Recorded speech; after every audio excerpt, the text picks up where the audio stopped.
뉴욕 맨해튼 한복판이 발칵 뒤집혔습니다. 이건 전쟁입니다! 전쟁이라고요! 장갑차 12대가 거리를 봉쇄했고 완전 무장한 IC 요원 300여 명이 거리로 쏟아져 나왔습니다. 헬기 5대가 저공 비행을 했고 최루탄 연기가 자유의 여신상이 보이는 거리를 뒤덮었습니다. 미국 이민세관단 속국의 공식 발표에 따르면 단 하루 동안 뉴욕에서만 1,200명이 체포되었습니다. 그중 380명은 합법적 체류 서류를 가지고 있었지만 현장에서 즉각 구금되었죠. 트럼프 행정부는 이를 국가 비상사태로 규정하며 사실상 계엄에 준하는 초강경 단속을 선포했습니다. 그런데 이 혼란의 한복판에서 한 남자가 바닥에 주저앉아 떨고 있었습니다. 서아프리카 세네갈 출신 이민자 아마두였습니다. 그의 눈앞에서는 자유의 나라라 믿었던 미국이 순식간에 공포의 전쟁터로 변해버렸습니다. 하지만 그로부터 6개월 뒤 그는 태평양 건너 한국 땅에서 전혀 다른 장면을 목격하게 됩니다. 똑같은 노점상 단속 현장이었지만 거기엔 장갑차도 총도 폭력도 없었습니다. 대신 대화가 있었고 존중이 있었고 인간이 있었습니다. 진짜 자유의 나라는 여기였구나. 그가 눈물을 흘리며 중얼거린 그 순간 과연 그는 무엇을 보았던 걸까요? 미국과 한국 두 나라의 단속 현장에서 목격한 충격적인 차이, 그리고 그가 깨달은 진정한 자유의 의미. 그 이야기 지금 바로 시작합니다. 구독과 좋아요는 더 좋은 영상을 만드는데 큰 힘이 됩니다. 여러분의 의견을 댓글로 남겨주세요. 저는 아마두입니다. 서아프리카 세네갈에서 태어났고 28살 때 미국으로 건너왔죠. 그때만 해도 미국은 제게 꿈의 나라였습니다. 자유와 기회의 땅이라고 믿었어요. 하지만 그건 환상이었습니다. 뉴욕에 도착한 지 4년이 지났을 때 저는 맨해튼 타임스퀘어 근처에서 작은 가방과 액세서리를 파는 노점상으로 생계를 이어가고 있었습니다. 합법적인 노동 허가는 없었지만 그렇다고 범죄를 저지른 것도 아니었어요. 그저 살아남기 위해 물건을 팔았을 뿐입니다. 그날도 평범한 아침이었습니다. 오전 9시쯤 저는 늘 하던 대로 인도 한쪽에 천을 깔고 가방들을 진열하고 있었어요. 옆에는 멕시코에서 온 카를로스가 선글라스를 팔고 있었고 건너편에는 온두라스 출신 마리아가 꽃을 팔고 있었습니다. 우리는 서로 아침 인사를 나누며 하루를 시작했죠. 오늘은 날씨가 좋네요. 카를로스가 웃으며 말했습니다. 하늘은 맑았고 사람들의 발걸음도 가벼워 보였어요. 관광객들이 하나둘 지나가며 물건을 구경했고 저는 오늘은 좀 팔리겠다는 기대를 품었습니다. 그런데 10시가 조금 넘었을 때였습니다. 갑자기 멀리서 굉음이 들려왔어요. 처음엔 공사장 소음인 줄 알았습니다. 하지만 그 소리는 점점 가까워졌고 곧 거리 전체가 진동하기 시작했죠. 장갑차였습니다. 군용 차량처럼 보이는 검은색 장갑차가 거리를 질주하며 다가오고 있었어요. 한 대가 아니었습니다. 2대, 3대, 4대. 순식간에 거리 양쪽이 차량으로 봉쇄되었습니다. 뭐야, 무슨 일이야? 마리아가 겁에 질린 목소리로 물었습니다. 하지만 대답할 시간도 없었어요. 장갑차 문이 열리더니 완전 무장한 요원들이 쏟아져 나왔습니다. 검은색 전투복에 헬멧을 쓰고 방탄조끼를 입고 총을 들고 있었어요. 움직이지 마. 모두 그 자리에서. 확성기에서 고함이 터져 나왔습니다. 영어였지만 그 억양은 차갑고 위협적이었어요. 주변 사람들이 비명을 지르며 도망치기 시작했고 거리는 순식간에 아수라장이 되었습니다. 저는 본능적으로 물건을 챙기려 했어요. 하지만 누군가 제 어깨를 강하게 붙잡았습니다. 뒤돌아보니 전투복을 입은 요원이 저를 노려보고 있었어요. 서류 있어? 저는 떨리는 손으로 호주머니를 뒤졌습니다. 하지만 합법적인 서류 같은 건 없었죠. 관광 비자로 들어와서 오버스테이한 상태였으니까요. 제가 머뭇거리자 요원은 제 팔을 비틀어 뒤로 돌렸습니다. 너 체포됐어. 그 순간 차가운 금속이 제 손목을 감쌌습니다. 수갑이었어요. 저는 저항하지 않았습니다. 저항할 수도 없었죠. 주변에선 다른 노점상들도 똑같이 체포되고 있었습니다. 카를로스는 바닥에 엎드린 채 손이 묶여 있었고, 마리아는 울면서 뭔가를 외치고 있었지만 아무도 듣지 않았어요. 거리 곳곳에서 비명과 고함이 터져나왔고 헬기 소리가 머리 위를 뒤덮었습니다. 저는 그때 깨달았습니다. 이건 단순한 단속이 아니라는 걸. 이건 전쟁이었어요. 우리를 향한 전쟁. 요원들은 우리를 짐짝처럼 다뤘습니다. 트럭에 실을 때도 수용소로 이송할 때도 그 어떤 설명도 없었어요. 우리가 왜 체포되었는지, 어디로 가는지, 어떻게 될 건지 아무것도 알려주지 않았습니다. 트럭 안은 숨이 막힐 듯 답답했어요. 30명도 넘는 사람들이 좁은 공간에 갇혀 있었고, 누군가는 울고, 누군가는 기도하고, 누군가는 그냥 멍하니 앉아 있었습니다. 저는 창문 밖을 바라봤습니다. 자유의 여신상이 멀리 보였어요. 아이러니했죠. 자유를 상징하는 그 동상이 자유를 빼앗긴 우리를 내려다보고 있었습니다. 2시간쯤 지났을까요? 트럭이 멈췄고 우리는 어떤 시설로 끌려갔습니다. 높은 철조망과 감시탑이 있는 마치 군사시설 같은 곳이었어요. 나중에 알았지만 그곳은 임시 이민자 수용소였습니다. 건물 안으로 들어가자 차갑고 축축한 공기가 확 끼쳤어요. 복도 양쪽으론 철창이 있었고 그 안엔 이미 수많은 사람들이 갇혀 있었습니다. 어린아이를 아는 여성도 있었고 노인도 있었고 제 또래의 젊은이들도 있었어요. 한 요원이 저를 작은 방으로 밀어 넣었습니다. 그 안엔 이미 5명이 있었어요. 바닥엔 얇은 매트 하나뿐이었고 화장실도 제대로 된 게 없었습니다. 냄새가 지독했죠. 여기서 대기해. 신문 차례 오면 부를 거야. 문이 쾅 닫혔습니다. 저는 벽에 기대어 주저앉았어요. 머릿속이 하얘졌습니다. 이게 현실인지 악몽인지 구분이 안 갔어요. 옆에 있던 한 남자가 말을 걸어왔습니다. 과테말라에서 왔다고 했어요. 여기 갇힌 지 사흘째라고 했습니다. 언제 나갈 수 있어요? 제가 물었습니다. 그는 쓰게 웃었어요. 아무도 몰라. 어떤 사람은 일주일, 어떤 사람은 한 달. 그냥 기다려야 해. 밤이 되었습니다. 형광등 불빛이 꺼지지 않아서 잠을 잘 수가 없었어요. 주변에선 사람들의 신음소리와 기침소리가 끊임없이 들렸습니다. 저는 천장을 바라보며 생각했습니다. 왜 이렇게 된 걸까? 저는 그저 살기 위해 일했을 뿐인데 왜 범죄자 취급을 받아야 하는 걸까?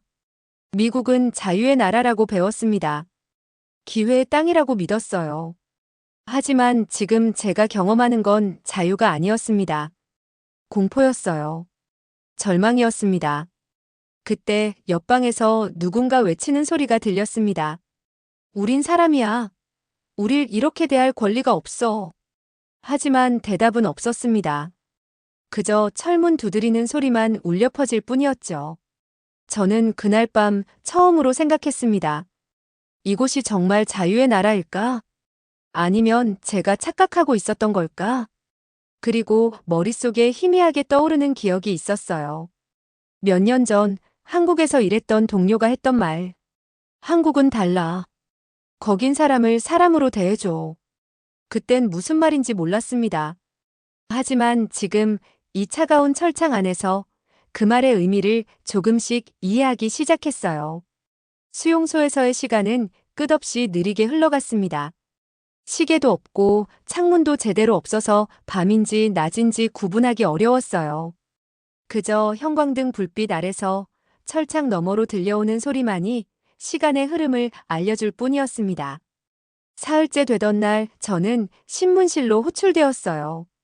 좁은 방 안에는 책상 하나와 의자 2개가 전부였습니다. 책상 건너편에 앉은 요원은 서류를 넘기며 저를 쳐다보지도 않았어요. 이름. 아마도 디알로입니다. 출생지. 세네갈 다카르요. 입국 날짜. 2021년 4월 15일입니다. 요원은 계속 서류만 들여다봤어요. 마치 저를 사람이 아니라 처리해야 할 번호쯤으로 여기는 것 같았습니다. 비자 만료일은 2021년 10월이요. 지금이 몇 년도지? 저는 대답하지 못했습니다. 요원이 처음으로 저를 똑바로 쳐다봤어요. 그의 눈빛엔 경멸이 가득했습니다. 넌 불법 체류자야. 더 이상 권리 같은 건 없어. 이해했어? 그 말이 가슴에 비수처럼 꽂혔습니다. 권리가 없다. 저는 더 이상 인간이 아니라는 뜻이었죠. 변호사를 만날 수 있나요? 제가 조심스럽게 물었습니다. 요원은 비웃었어요. 변호사? 내가 무슨 돈으로? 그냥 여기서 기다리다가 추방당할 생각이나 해. 신문은 10분도 안 되어 끝났습니다. 저는 다시 그 좁은 방으로 돌아갔어요. 함께 있던 사람들이 물었습니다. 어땠어? 아무것도 달라진 게 없어요. 그냥 기다리래요. 한 여성이 한숨을 쉬었습니다. 그녀는 온두라스에서 왔고 3살짜리 아들과 함께 체포되었다고 했어요. 아들은 다른 시설로 보내졌고 언제 다시 만날 수 있을지 모른다고 했습니다. 내 아들은 어디 있는지도 몰라요. 물어봐도 아무도 대답 안 해줘요. 그녀의 눈엔 눈물이 가득했습니다. 저는 위로의 말을 해주고 싶었지만 입이 떨어지지 않았어요. 뭐라고 말해야 할지 몰랐습니다. 밤이 되자 복도에서 누군가 고함을 지르는 소리가 들렸습니다. 내 권리는 어디 있어? 나한테도 권리가 있다고. 곧이어 둔탁한 소리가 들렸고 그 다음엔 침묵뿐이었어요. 무슨 일이 있었는지 아무도 말하지 않았지만 모두가 알고 있었습니다. 저항하면 더 심한 일을 당한다는 걸. 일주일이 지났습니다. 하루하루가 고통이었어요. 음식은 형편없었고 잠은 제대로 잘 수 없었고 샤워는 이틀에 한 번 고작 5분만 허용되었습니다. 어느 날 저녁 새로운 사람이 우리 방에 들어왔어요. 그는 방글라데시에서 왔고 뉴욕에서 식당 일을 하다가 잡혔다고 했습니다. 그런데 놀라운 건 그에겐 합법적인 노동 허가증이 있었다는 거예요. 서류가 있는데도 잡혀왔어요? 제가 물었습니다. 그는 고개를 끄덕였어요. 현장에서 확인도 안 하고 일단 잡아갔어요. 나중에 확인하겠대요. 근데 여기 와보니까 서류 있는 사람도 한참 걸린대요. 1달, 2달. 그 말을 듣는 순간 절망감이 밀려왔습니다. 합법적인 사람도 이렇게 대우받는다면 저 같은 불법 체류자는 어떻게 되는 걸까요? 열흘째 되던 날 한 요원이 복도를 지나가며 소리쳤습니다. 추방 명단 발표한다. 이름 불리면 짐 챙겨. 사람들이 긴장했어요. 누구는 안도의 한숨을 쉬고 누구는 두려움에 떨었습니다. 추방은 끝을 의미하지만 동시에 고향으로 돌아가야 한다는 뜻이기도 했으니까요. 빈손으로 빚만 잔뜩 지고 실패자로. 제 이름은 불리지 않았습니다. 저는 계속 기다려야 했어요. 그날 밤 옆에 있던 멕시코 남자가 조용히 말했습니다. 이전에 한국에서 일한 적 있어. 저는 귀를 기울였어요. 한국은 어땠어요? 완전히 달랐지. 거기도 단속은 있었어. 하지만 이렇게 막 잡아가진 않았어. 먼저 경고하고 대화하고 시간을 줬어. 그리고 잡혀가도 이렇게 짐승처럼 대하진 않았어. 정말요? 응. 한 번은 내가 공장에서 일하다가 다쳤는데 병원에서 치료해줬어. 불법 체류자인데도 말이야. 그때 놀랐지. 미국이었으면 병원비 내라고 난리 쳤을 텐데. 그의 이야기를 듣는데 가슴 한편이 따뜻해지는 걸 느꼈습니다. 세상 어딘가엔 그런 곳도 있다는 게 믿기지 않았어요. 왜 한국을 떠났어요? 가족이 보고 싶어서. 돈도 좀 벌었고. 근데 멕시코 돌아가니까 일이 없더라고. 그래서 다시 미국으로 온 거야. 근데 이 꼴 났네. 그는 쓰게 웃었습니다. 지금 생각해보면 한국에 계속 있을 걸 그랬어. 거기가 훨씬 나았어. 2주가 지났습니다. 함께 있던 사람들이 하나둘 떠났고 새로운 사람들이 들어왔어요. 수용소는 끊임없이 사람들로 차고 넘쳤습니다. 저는 점점 희망을 잃어가고 있었어요. 여기서 나가더라도 추방당해서 세네갈로 돌아가면 뭐가 달라질까요? 가족들에게 부끄러운 얼굴로 돌아가서 실패했다고 말해야 하는 걸까요? 어느 날 아침 복도에서 소란이 일었습니다. 누군가 쓰러졌다는 소리가 들렸어요. 나중에 알고 보니 엘살바도르에서 온 50대 남자가 심장마비로 쓰러졌다고 했습니다. 제때 병원에 가지 못해서 결국 돌아가셨대요. 그 소식을 듣고 저는 무너졌습니다. 여긴 사람이 죽어도 아무도 신경 쓰지 않는 곳이었어요. 우리는 정말로 숫자에 불과했습니다.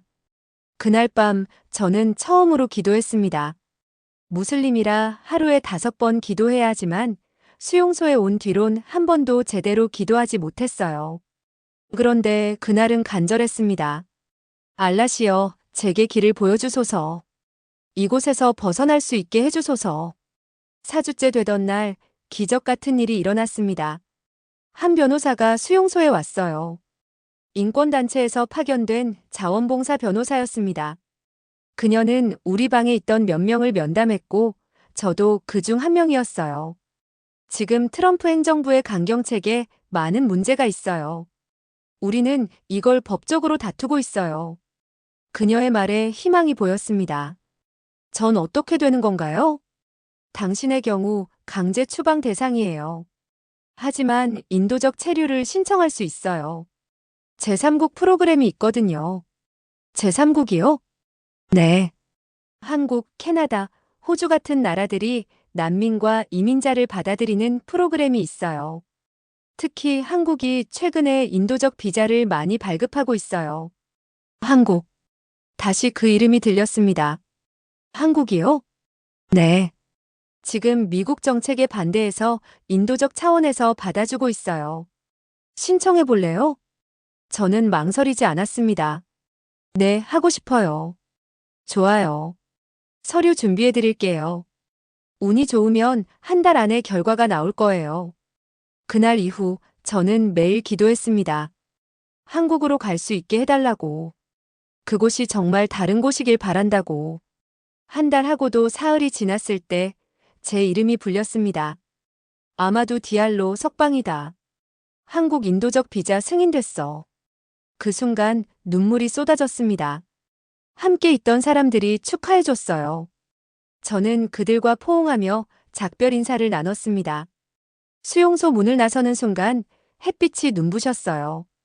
50일 만에 보는 자유로운 하늘이었습니다. 저는 손에 쥐어진 서류를 봤어요. 대한민국 인도적 체류 허가서. 그리고 일주일 뒤 인천행 비행기 티켓. 한국 정말 다를까? 저는 혼자 중얼거렸습니다. 기대 반, 두려움 반. 하지만 한 가지는 확실했어요. 여기보단 나을 거라는 것. 일주일은 눈 깜짝할 새에 지나갔습니다. 저는 인권단체에서 마련해준 작은 숙소에서 지냈어요. 수용소에 비하면 천국이었죠. 침대가 있고 샤워를 마음껏 할 수 있고 창문 밖으로 하늘이 보였습니다. 하지만 마음은 복잡했어요. 한국이라는 나라에 대해 아는 게 거의 없었거든요. 인터넷으로 검색해봤지만 한국어로 된 글들이 대부분이라 읽을 수가 없었습니다. 영어로 된 자료를 찾아봤는데 기술이 발달한 나라, K-팝이 유명한 나라, 경제가 빠르게 성장한 나라. 그 정도였어요. 거기 사람들은 친절할까? 나 같은 아프리카 사람을 받아줄까? 두려움이 밀려왔습니다. 미국에서도 차별을 많이 받았거든요. 피부색이 다르다는 이유로, 억양이 다르다는 이유로. 한국은 어떨까요? 출발 전날 밤 저는 잠을 이룰 수 없었어요. 내일이면 완전히 새로운 세계로 떠나는 겁니다. 세네갈도 아니고 미국도 아닌 아시아의 작은 나라로. 공항으로 가는 길, 창밖으로 뉴욕의 거리가 스쳐 지나갔습니다. 한때 꿈의 도시라고 생각했던 이곳. 하지만 이젠 악몽만 남았어요. 저 거리 어딘가에 제가 팔던 가방들이 아직 남아있을까요? 아니면 쓰레기통에 버려졌을까요? JFK 공항에 도착했습니다. 인권단체 활동가가 저를 체크인 카운터까지 안내해줬어요. 아마도 한국에 가면 연락처로 문자 보내요. 정착하는데 도움이 필요하면 언제든 말해요. 고맙습니다. 정말 고마워요. 저는 그녀와 포옹했습니다. 이 낯선 땅에서 그녀는 제게 유일하게 따뜻했던 사람이었어요. 보안 검색을 통과하고 게이트로 향했습니다. 비행기는 대한항공이었어요. 파란색과 빨간색이 섞인 꼬리날개가 인상적이었죠. 탑승을 기다리는 동안 주변을 둘러봤습니다. 한국인으로 보이는 사람들이 많았어요. 깔끔한 옷차림에 조용히 대화하거나 스마트폰을 보고 있었습니다. 미국 공항처럼 시끄럽지 않았어요. 탑승이 시작되었습니다. 비행기에 오르자 승무원이 미소를 지으며 인사했어요. 환영합니다. 영어였지만 억양이 부드러웠습니다. 제 좌석은 이코노미 중간쯤이었어요. 창가 자리였죠. 저는 가방을 선반에 올리고 앉았습니다. 옆자리엔 한국인 젊은 여성이 앉아 있었어요. 그녀는 저를 보더니 가볍게 고개를 숙여 인사했습니다. 저도 따라서 고개를 숙였죠. 말은 없었지만 불편한 느낌은 없었어요. 비행기가 이륙했습니다. 뉴욕의 불빛들이 점점 작아지더니 어느새 구름 위를 날고 있었습니다. 저는 창밖을 바라보며 생각했어요. 이제 정말 모든 게 끝났구나.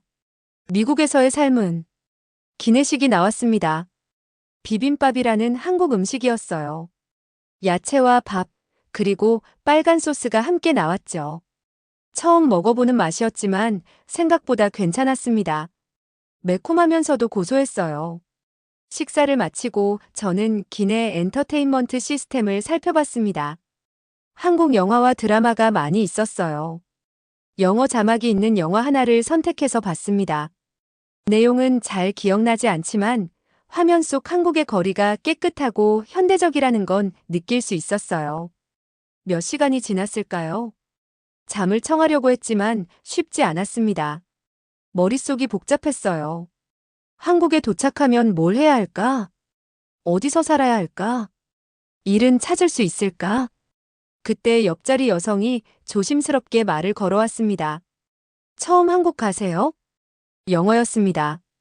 발음은 조금 서툴렀지만 이해할 수 있었어요. 네, 처음이에요. 어디서 오셨어요? 세네갈이요. 아프리카에 있는 나라예요. 아, 알아요. 한국에서 뭐 하실 거예요? 저는 잠시 망설였습니다. 어떻게 설명해야 할까요? 난민이라고 말하기엔 부끄러웠고 그렇다고 거짓말을 할 순 없었어요. 인도적 비자로 가요. 미국에서 어려움이 있었어요. 그녀는 고개를 끄덕였습니다. 이상하게도 그녀의 눈빛엔 동정이나 경멸이 아니라 이해가 담겨 있었어요. 힘들었겠어요. 한국에서 잘 정착하시길 바랄게요. 처음엔 어려울 수 있지만 한국 사람들 친절해요. 정말요? 네. 외국인 도와주는 프로그램도 많아요. 걱정하지 마세요. 그녀의 말에 조금 안심이 되었습니다. 저는 고맙다고 인사하고 다시 창밖을 바라봤어요. 시간이 흘러 하늘이 밝아오기 시작했습니다. 기장의 안내방송이 나왔어요. 승객 여러분, 곧 인천국제공항에 착륙하겠습니다. 현지 시각은 오전 6시이며 날씨는 맑습니다. 심장이 뛰기 시작했습니다. 드디어 도착하는구나. 새로운 시작이구나. 비행기가 고도를 낮췄습니다. 창밖으로 한국의 땅이 보이기 시작했어요. 초록빛 산들과 질서정연하게 늘어선 건물들, 그리고 넓게 펼쳐진 바다. 뉴욕과는 완전히 다른 풍경이었습니다. 비행기가 착륙했습니다. 부드러운 착륙이었어요. 승객들이 박수를 쳤습니다. 저도 따라서 박수를 쳤죠. 대한민국에 오신 것을 환영합니다. 승무원의 밝은 목소리가 들렸습니다. 저는 짐을 챙기고 비행기에서 내렸어요. 공항 복도를 걸으며 주변을 둘러봤습니다. 깨끗했어요. 바닥은 반짝반짝 빛났고 벽면엔 한글과 영어로 안내 표지판이 선명하게 붙어 있었습니다. 사람들도 질서정연하게 움직이고 있었어요. 입국 심사대로 향했습니다. 외국인 전용 줄에 섰죠. 앞에 서너 명 정도 있었는데 생각보다 빨리 진행되었습니다. 제 차례가 되었습니다. 심사관은 30대 정도로 보이는 남성이었어요. 저는 긴장한 채 여권과 서류를 내밀었습니다. 심사관은 서류를 꼼꼼히 확인했습니다. 한참을 보더니 저를 쳐다봤어요. 뉴욕에서 신문 받을 때처럼 차가운 눈빛일 거라고 예상했습니다. 하지만 그는 미소를 지었어요. 인도적 비자시군요. 환영합니다. 영어였습니다. 저는 깜짝 놀랐어요. 환영한다고요? 감사합니다. 여기 안내 책자 드릴게요. 정착 지원센터 연락처 있어요. 도움 필요하면 연락하세요. 그는 작은 책자 하나를 건네줬습니다. 영어, 프랑스어, 아랍어로 쓰인 안내서였어요. 짐 찾고 저쪽 출구로 나가시면 돼요. 길 잃으면 직원한테 물어보세요. 다들 도와줄 거예요. 네, 감사합니다. 입국 도장을 받고 저는 짐을 찾으러 갔습니다. 컨베이어 벨트에서 제 가방을 찾아들었어요. 그리고 출구로 향했습니다. 자동문이 열리자 환한 공항 로비가 펼쳐졌습니다. 사람들이 반갑게 누군가를 맞이하고 택시 안내 직원이 웃으며 손님을 안내하고 카페에선 커피 향기가 퍼져나왔습니다. 저는 그 자리에 멈춰 섰습니다. 그리고 깊이 숨을 들이마셨어요. 공포가 없었습니다. 장갑차도 없었고 총도 없었고 고함도 없었어요. 그저 평범한 아침의 풍경이 있을 뿐이었습니다. 여기가 한국이구나. 저는 중얼거렸습니다. 가슴이 뛰었어요. 기대감이었을까요? 안도감이었을까요? 아니면 둘 다였을까요? 공항 밖으로 나가자 시원한 공기가 얼굴을 스쳤습니다. 하늘은 맑았고 아침 햇살이 따스했어요.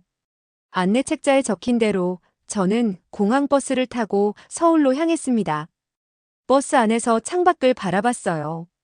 고속도로 양쪽으로 깔끔하게 정리된 도로, 질서정연하게 달리는 차들, 멀리 보이는 높은 빌딩들. 정말 다르네. 혼잣말이 나왔습니다. 뉴욕도 큰 도시였지만 여긴 뭔가 달랐어요. 더 깨끗하고 더 조용하고 더 질서정연했습니다. 버스가 서울에 도착했습니다. 저는 정착 지원센터로 향했어요.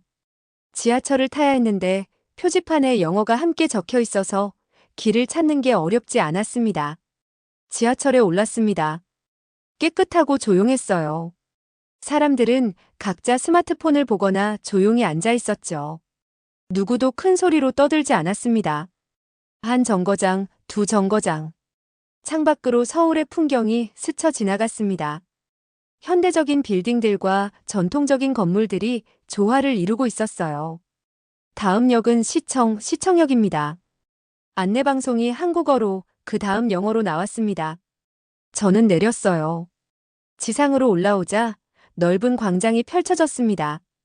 사람들이 걷고 자전거를 타고 평범한 일상을 살아가고 있었어요. 저는 그 광장 한가운데 서서 하늘을 올려다봤습니다. 새로운 시작이야. 이젠 진짜 자유로워질 수 있을까? 대답은 없었습니다. 하지만 가슴속 깊은 곳에서 작은 희망이 싹트기 시작했어요. 정착 지원센터는 생각보다 체계적이었습니다. 영어를 할 수 있는 직원이 상주하고 있었고, 제가 필요한 모든 절차를 친절하게 안내해줬어요. 먼저 임시 거처를 제공해 드릴게요. 한 달 동안 쓸 수 있는 원룸이에요. 그 사이에 일자리를 구하시면 돼요. 담당자는 30대 중반쯤으로 보이는 여성이었습니다. 이름은 김수진이라고 했어요. 일자리도 도와주시나요? 네. 저희가 연계된 업체들이 있어요. 외국인 고용에 열려있는 곳들이죠. 제조업, 물류 서비스업 등 다양해요. 감사합니다. 정말 감사해요. 저는 진심으로 고마웠습니다. 미국에선 이런 도움을 받은 적이 없었거든요. 모든 걸 혼자 알아서 해야 했죠. 제공받은 원룸은 작았지만 깨끗했습니다. 침대, 책상, 옷장, 작은 부엌, 그리고 화장실. 필요한 게 다 있었어요. 창문 밖으론 서울의 골목길이 보였습니다. 저는 짐을 풀고 침대에 누웠어요. 오랜만에 편안한 침대였습니다. 눈을 감자 지난 2달이 주마등처럼 스쳐 지나갔어요. 뉴욕 거리, 장갑차 수용소, 그리고 지금 이 작은 방. 정말 다른 나라에 온 거구나. 며칠 동안은 적응하는 시간을 가졌습니다. 주변을 둘러보고 한국 음식을 먹어보고 지하철 노선을 익혔어요. 사람들은 대체로 친절했습니다. 물론 영어가 안 통하는 경우가 많았지만 손짓 발짓으로도 의사소통이 가능했죠. 일주일쯤 지났을 때 수진 씨에게서 연락이 왔습니다. 아마두 씨 면접 하나 잡았어요. 경기도에 있는 작은 제조 공장인데 외국인 직원 많이 쓰는 곳이에요. 정말요? 언제요? 내일 오전 10시. 제가 같이 가드릴게요. 다음 날 아침 수진 씨와 함께 공장으로 향했습니다. 전철을 타고 1시간 정도 가니 공단 지역이 나왔어요. 작은 공장들이 즐비하게 늘어서 있었습니다. 면접은 간단했습니다. 사장님은 50대 남성이었는데 무뚝뚝해 보였지만 나쁜 사람은 아니었어요. 일 열심히 할 수 있어? 네, 열심히 하겠습니다. 좋아. 다음 주 월요일부터 나와. 아침 8시부터 저녁 6시까지. 주급으로 줄게. 그렇게 저는 일자리를 구했습니다. 플라스틱 부품을 만드는 공장이었어요. 힘든 일이었지만 합법적으로 일할 수 있다는 게 감사했습니다. 첫 출근 날 저는 긴장했어요. 하지만 공장에는 이미 다른 외국인 노동자들이 있었습니다. 네팔, 베트남, 방글라데시, 필리핀. 다양한 나라 사람들이었죠. 새로 왔어? 난 라주야. 네팔에서 왔어. 동료 하나가 손을 내밀었습니다. 저는 악수했어요. 아마두예요. 세네갈에서 왔어요. 오, 아프리카. 여긴 어때? 아직 잘 모르겠어요. 방금 왔거든요. 걱정 마. 여기 사람들 괜찮아. 일 열심히 하면 잘 대해줘. 라주의 말대로였습니다. 처음 며칠은 서툴렀지만 동료들이 친절하게 가르쳐줬어요. 한국인 선배 직원도 천천히 설명해주며 이해할 때까지 기다려줬습니다. 점심시간이 되면 구내식당에서 함께 밥을 먹었어요. 한국 음식이 나왔는데 김치찌개, 된장찌개, 불고기 같은 거였습니다. 처음엔 매워서 힘들었지만 점점 익숙해졌어요. 김치 먹을 수 있어? 한국인 동료가 물었습니다. 저는 고개를 끄덕였죠. 네, 괜찮아요. 맛있어요. 오, 대단한데? 외국 사람들 김치 못 먹는 사람 많은데. 그들은 웃었고 저도 따라 웃었습니다. 이상하게도 이 순간이 편안했어요. 미국에선 느껴보지 못한 소속감 같은 게 있었습니다. 한 달이 지났습니다. 저는 일에 익숙해졌고 첫 월급도 받았어요. 많은 돈은 아니었지만 정당하게 번 돈이라 뿌듯했습니다. 주말이 되면 서울로 나가곤 했습니다. 거리를 걸으며 사람들을 구경하고 작은 식당에서 밥을 먹고 공원에서 쉬었어요. 어느 토요일 오후였습니다. 저는 남대문 시장 근처를 걷고 있었어요. 사람들로 북적였고 노점상들이 물건을 팔고 있었습니다. 그때였습니다. 멀리서 경찰차 소리가 들렸어요. 심장이 철렁 내려앉았습니다. 본능적으로 몸이 굳었죠. 뉴욕에서의 기억이 순식간에 되살아났습니다. 장갑차, 총, 비명. 경찰차 2대가 천천히 다가왔습니다. 저는 골목 쪽으로 몸을 숨겼어요. 손이 떨렸습니다. 경찰관 4명이 차에서 내렸습니다. 하지만 이상했어요. 총을 들고 있지 않았습니다. 그냥 평범한 제복 차림이었죠. 한 경찰관이 노점상 쪽으로 걸어갔습니다. 저는 숨을 죽이고 지켜봤어요. 사장님, 여기서 장사하시면 안 되는 거 아시죠? 경찰관의 목소리는 부드러웠습니다. 고함이 아니었어요. 노점상 주인은 중년 남성이었습니다. 그는 난처한 표정을 지었죠. 알긴 아는데 생활이 어려워서요. 그래도 규정은 지켜야죠. 오늘은 물건 정리하시고 다음엔 구청 가서 허가 신청해보세요. 방법이 있을 거예요. 그게 쉽지가 않아서. 제가 담당자 연락처 드릴게요. 한번 상담받아 보세요. 경찰관은 명함을 꺼내 건넸습니다.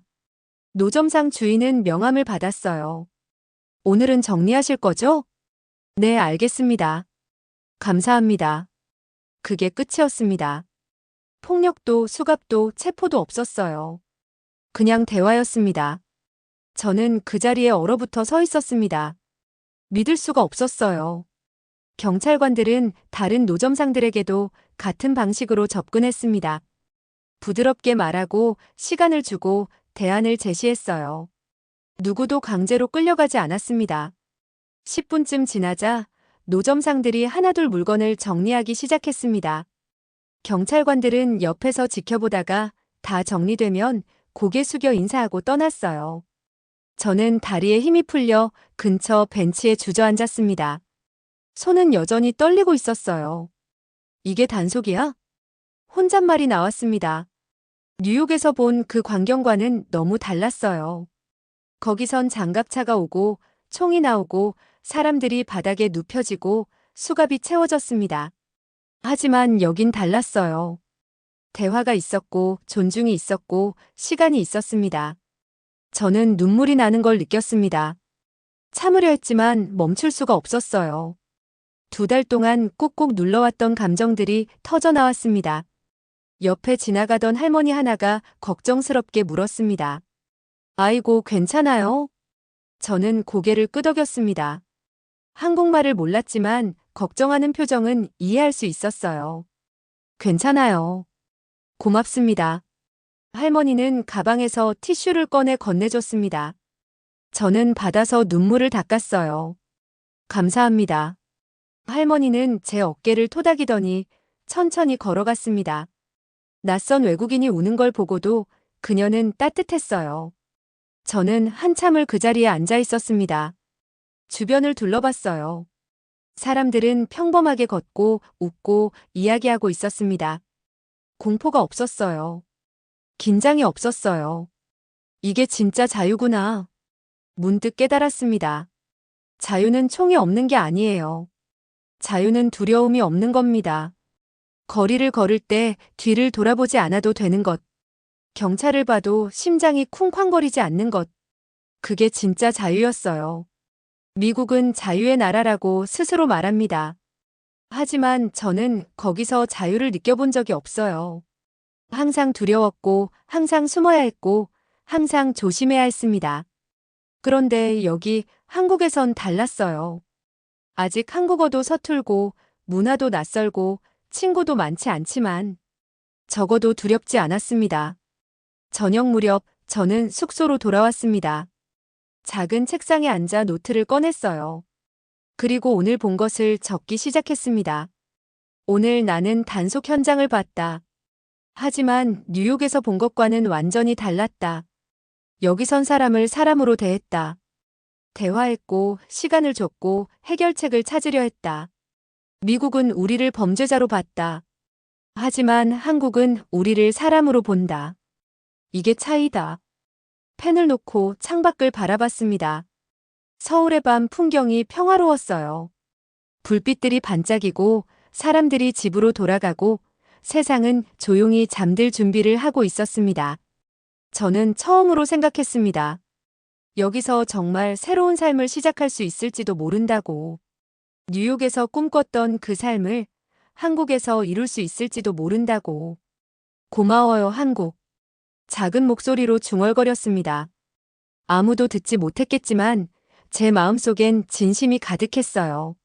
시간이 흐르면서 저는 점점 한국 생활에 적응해 갔습니다.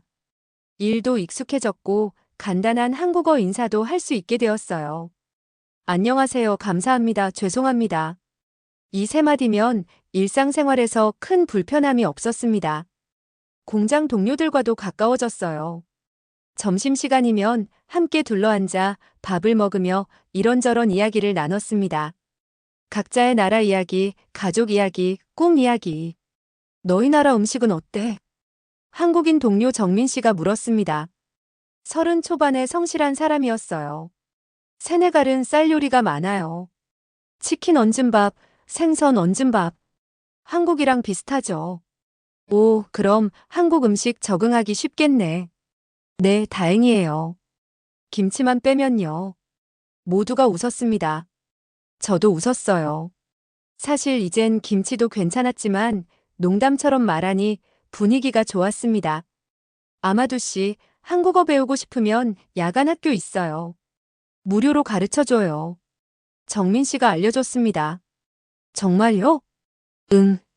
외국인 노동자들 위한 거예요. 일주일에 2번, 저녁에 2시간씩. 관심 있으면 제가 신청 도와줄게요. 네, 하고 싶어요. 그렇게 저는 한국어 수업에 다니기 시작했습니다. 구청에서 운영하는 작은 교실이었어요. 학생들은 모두 외국인 노동자들이었고, 선생님은 자원봉사자였습니다. 오늘은 숫자를 배워볼게요. 하나, 둘, 셋. 선생님은 천천히 발음했고, 우리는 따라했습니다. 서툴렀지만 재미있었어요. 수업이 끝나면 선생님이 간식을 나눠줬습니다. 빵이나 과일, 때론 김밥도 있었어요. 한국 생활은 어때요? 선생님이 물었습니다. 60대쯤 되어 보이는 다정한 분이었어요. 좋아요. 사람들이 친절해요. 힘든 일 있으면 언제든 말해요. 도와줄 수 있는 건 도와줄게요. 그분의 말엔 진심이 담겨 있었습니다. 미국에선 느껴보지 못한 온기였어요. 계절이 바뀌었습니다. 무더웠던 여름이 지나고 선선한 가을이 왔어요. 공장 근처 산에는 단풍이 물들기 시작했습니다. 어느 날 퇴근길 정민 씨가 제안했습니다. 주말에 우리 집에 놀러 올래요? 아내가 외국인 친구 만나보고 싶대요. 정말요? 괜찮을까요? 당연하죠. 같이 고기 구워 먹어요. 주말이 되었습니다. 저는 작은 선물을 사들고 정민 씨 집으로 갔어요. 작은 아파트였지만 따뜻한 느낌이 났습니다. 어서 오세요. 정민 씨 아내 은지 씨가 반갑게 맞아줬습니다. 그리고 5살쯤 되어 보이는 딸아이가 수줍게 엄마 뒤에 숨었어요. 안녕. 제가 손을 흔들자 아이가 작게 웃었습니다. 베란다에서 고기를 구웠어요. 삼겹살이라는 거였는데 정말 맛있었습니다. 상추에 싸먹는 방법도 배웠죠. 한국 와서 제일 좋았던 게 뭐예요? 은지 씨가 물었습니다. 저는 잠시 생각했어요. 안전한 거요. 거리를 걸을 때 두렵지 않아요. 두렵다니요? 미국에 있을 땐 항상 조심해야 했어요. 경찰 보면 피하고 사람들 눈치 보고. 근데 여긴 그럴 필요가 없어요. 정민 씨와 은지 씨가 조용히 고개를 끄덕였습니다. 우리한텐 당연한 게 외국에선 당연하지 않을 수도 있구나. 정민 씨가 중얼거렸습니다. 저녁을 먹고 차를 마시며 이야기를 나눴어요. 세네갈 이야기도 하고 미국에서의 일도 조금 얘기했습니다. 그들은 진지하게 들어줬어요. 앞으로 계획은 뭐예요? 은지 씨가 물었습니다. 한국어 더 배우고 기술도 배우고 싶어요. 그래서 더 좋은 일을 할 수 있으면 좋겠어요. 잘 될 거예요. 열심히 하는 거 보이던데요. 정민 씨가 격려해줬습니다. 그 말이 힘이 되었어요. 집으로 돌아가는 길 가슴이 따뜻했습니다. 한국에서 처음으로 누군가의 집에 초대받았어요. 함께 밥을 먹고 웃고 이야기 나눴습니다. 마치 가족처럼. 몇 달이 더 지났습니다. 저는 이제 한국어로 간단한 대화를 할 수 있게 되었어요. 시장에서 물건을 사고 식당에서 주문하고 버스 기사님께 목적지를 말할 수 있었습니다. 공장에서도 인정받기 시작했어요. 일을 성실하게 하고 실수가 적고 동료들과 잘 지낸다고 사장님이 칭찬했습니다. 아마두 씨, 다음 달부터 반장 해볼래요? 사장님이 제안했습니다.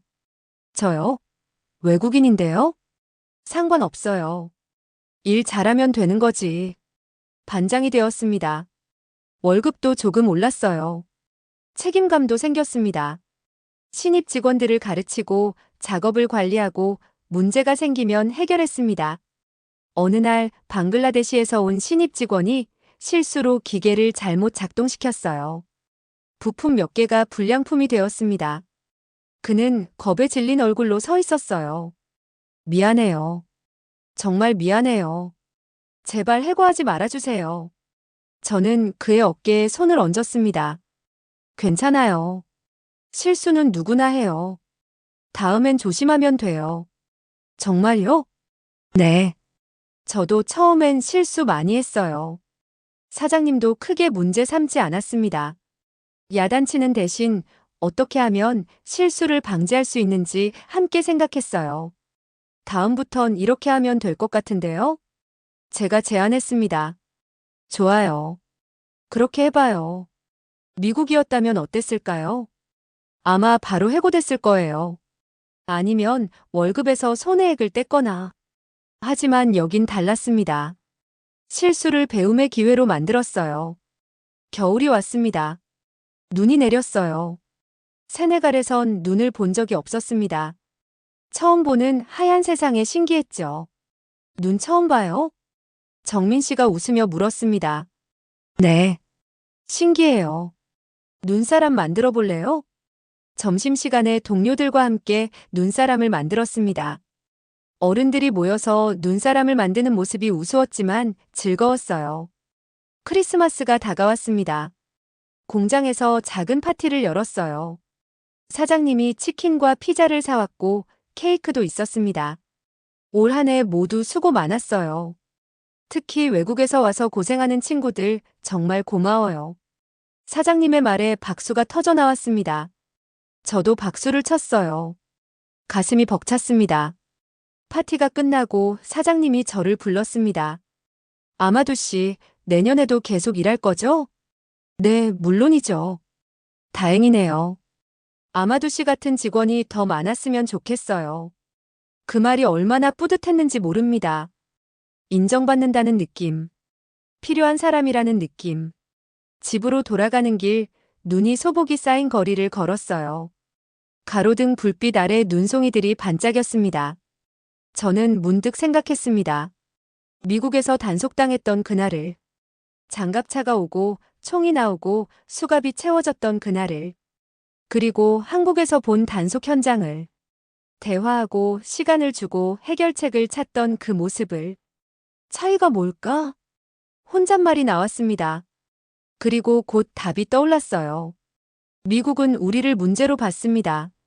제거해야 할 대상으로.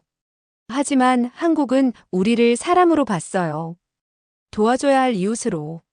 미국은 두려움으로 단속했습니다. 우리가 위협이라고 생각했죠. 하지만 한국은 이해심으로 단속했어요. 우리도 살아남으려 애쓰는 사람이라고 인정했습니다. 그게 차이였어요. 제도의 차이가 아니라 마음의 차이였습니다. 숙소에 도착해서 저는 일기장을 펼쳤습니다. 요즘엔 매일 일기를 쓰고 있었어요. 한국에 온 지 6개월이 되었다. 이제 이곳이 집처럼 느껴진다.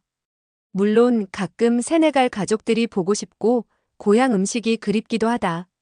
하지만 여기서 나는 사람답게 살고 있다. 미국에선 항상 숨어야 했다. 하지만 한국에선 당당하게 걸을 수 있다. 사람들은 내 피부색을 보고 놀라기도 하지만 적어도 나를 범죄자로 보지 않는다. 한국이 가르쳐 준 것이 있다. 진정한 자유는 법이 아니라 마음에서 시작된다는 것. 서로를 존중하고 서로를 이해하려 할 때, 그때 비로소 자유가 완성된다는 것. 펜을 놓고 창밖을 바라봤습니다. 눈은 계속 내리고 있었어요. 고요하고 평화로웠습니다. 저는 미소 지었습니다. 내일도 출근하고 동료들과 웃고 저녁엔 한국어 수업에 가고 그렇게 하루하루를 살아가는 평범한 삶. 그게 제게는 가장 큰 행복이었어요. 1년이 지났습니다. 한국에 온 지 정확히 365일. 저는 이제 한국어로 일상 대화가 가능했고 친구도 생겼고 작은 저축도 할 수 있게 되었어요. 어느 봄날 저는 정민 씨와 함께 한강공원에 갔습니다. 벚꽃이 만개한 아름다운 날이었어요. 한국 생활 어때요? 이젠 적응했죠? 정민 씨가 물었습니다. 저는 고개를 끄덕였어요. 네.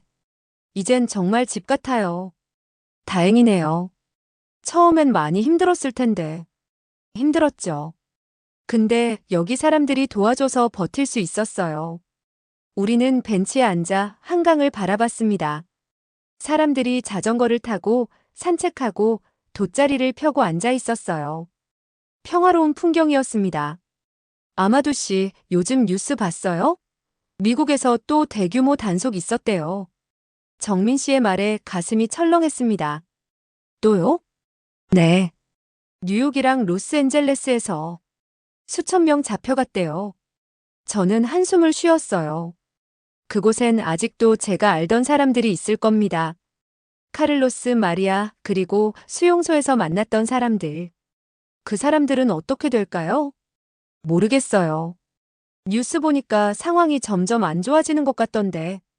그날 밤 집에 돌아와서 저는 컴퓨터를 켰습니다. 뉴스를 검색해봤어요. 정민 씨 말이 맞았습니다. 미국 전역에서 강경 단속이 이어지고 있었고 수만 명이 체포되었다고 했습니다. 기사에 실린 사진을 보니 1년 전 제가 겪었던 그 장면들이었어요. 장갑차, 완전 무장한 요원들, 바닥에 엎드린 사람들. 가슴이 아팠습니다. 저는 운이 좋아서 한국으로 올 수 있었지만 그들은 여전히 그 공포 속에 있었어요. 뭔가 해야 하는데.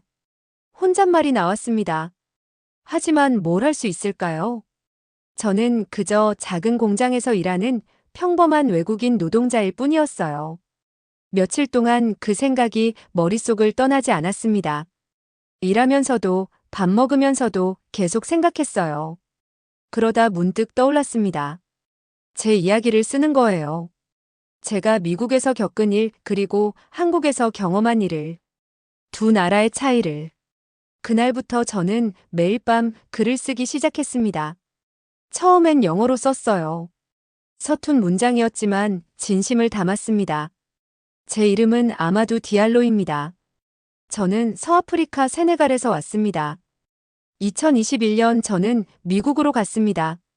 자유와 기회를 찾아서. 하지만 제가 미국에서 찾은 건 자유가 아니라 공포였습니다. 저는 뉴욕 거리에서의 단속, 수용소에서의 경험, 그리고 한국에 온 후의 일들을 하나하나 적어 내려갔습니다. 한국에서 저는 처음으로 인간다운 대우를 받았습니다. 물론 완벽한 나라는 아닙니다. 여기도 문제는 있고 어려움도 있습니다. 하지만 적어도 저를 사람으로 대해줬습니다. 제가 남대문 시장에서 본 단속 현장을 잊을 수 없습니다. 경찰관은 노점상 주인과 대화했습니다. 소리치거나 위협하지 않았습니다. 해결책을 찾으려 했습니다. 그때 저는 깨달았습니다. 진정한 자유는 총이 없는 게 아니라 두려움이 없는 것이라고. 진정한 자유는 법이 아니라 마음에서 시작된다고. 한 달 동안 글을 썼습니다. 퇴근하고 저녁 먹고 샤워하고 책상에 앉아 키보드를 두드렸어요. 지치기도 했지만 멈출 수 없었습니다. 마침내 편지가 완성되었습니다. A4 용지로 15장 분량이었어요. 제 삶의 이야기가 담긴 편지. 이걸 어떻게 하지? 고민했습니다. 그러다 인권단체에 보내기로 했어요. 저를 도와줬던 그 단체에 이메일을 보냈습니다. 그리고 답장을 기다렸어요. 일주일 뒤 답장이 왔습니다. 아마두 씨, 편지 잘 읽었습니다. 정말 감동적이네요. 이 이야기를 더 많은 사람들과 나누고 싶습니다. 우리 웹사이트에 게재해도 될까요? 저는 망설이지 않았습니다.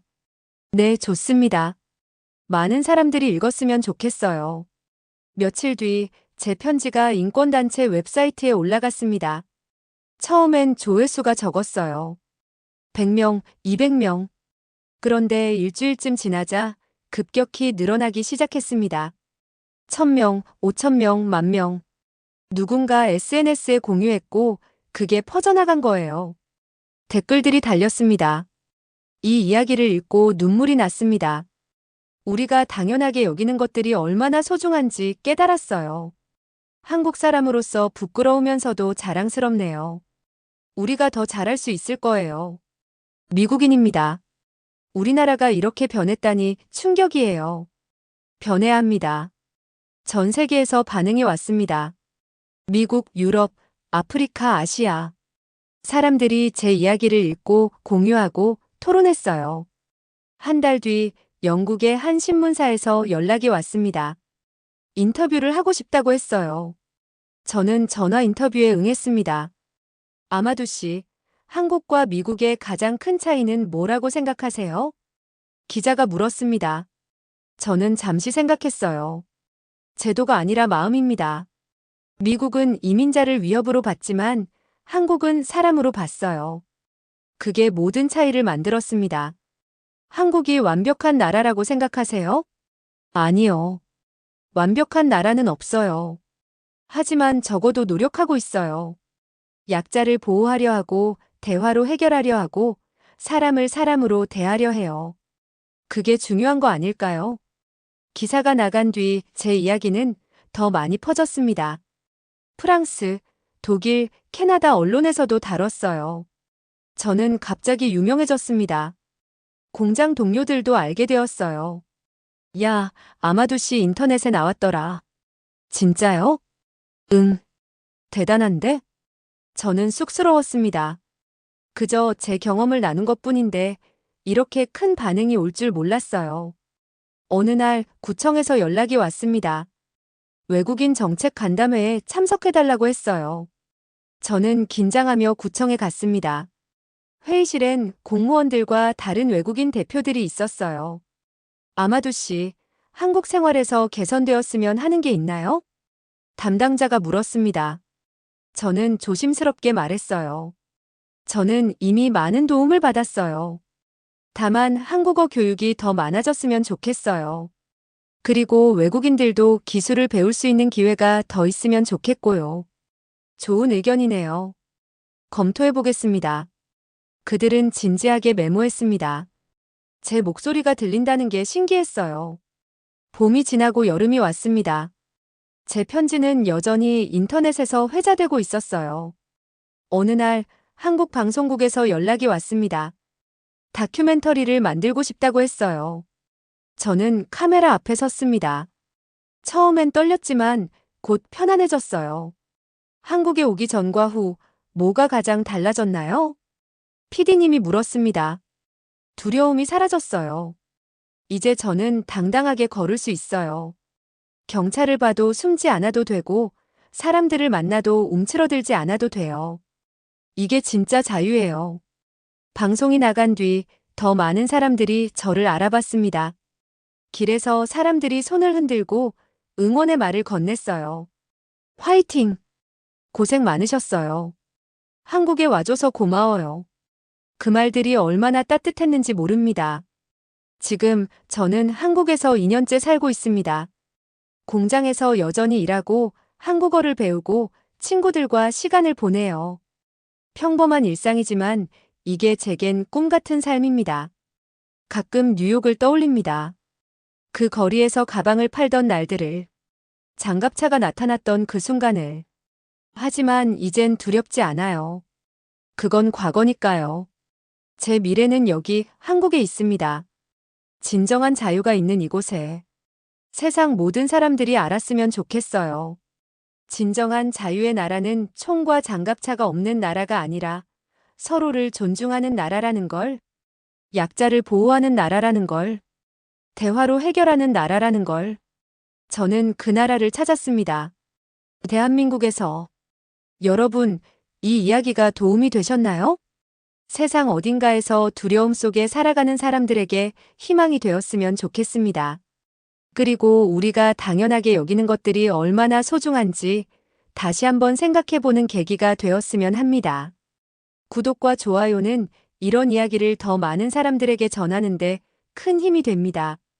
여러분의 작은 관심이 세상을 조금 더 따뜻하게 만들 수 있어요.